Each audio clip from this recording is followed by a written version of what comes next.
Formal nga ginlunsad han Municipal Disaster Risk Reduction and Management Council han Giwan ang pagselebrar han National Disaster Resilience Month kakulo Hulyo 6 nga may nakalinya ng mga aktibidad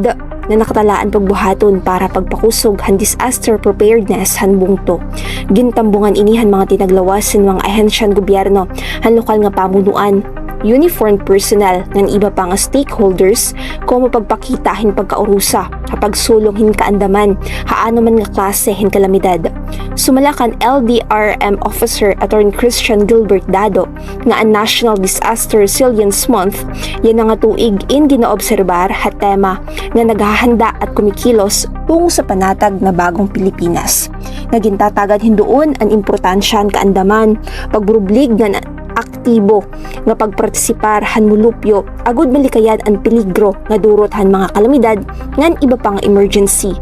Kumo kapartehan pag-abrehan selebrasyon, nag-andam ang nasabing opisina hinusang static display hasakub hin tulo ka adlaw tinikangan kakulop tubtub buwas nga adlaw Hulyo 8 nga nahimumutang ha ground floor han Municipal Hall kundiin ginpapakita ang mugdordilain nga mga higamit para han ira gindudumara nga mga operasyon hin pagresponde.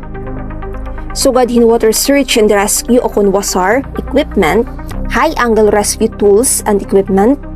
medical equipment, ngan an ira communication devices nga importante para hapaspas ngan epektibo nga pagresponde ha mga insidente. Lakip ha mga nakalinya nga mga aktibidad ang paghatag hin orientation para ang basic first aid nga life support, sugod man underwater cleanup activity ha mga maritime sanctuary,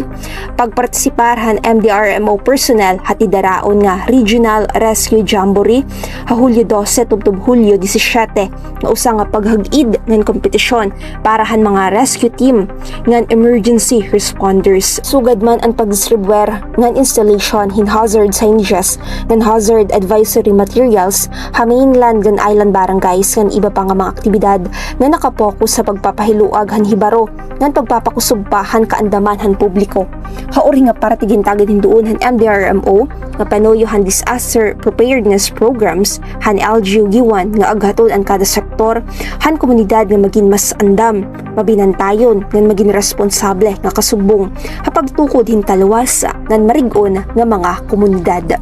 Tikong din higiwan Eastern Samar ini Maureen Silamida, Eastern Samar News Service.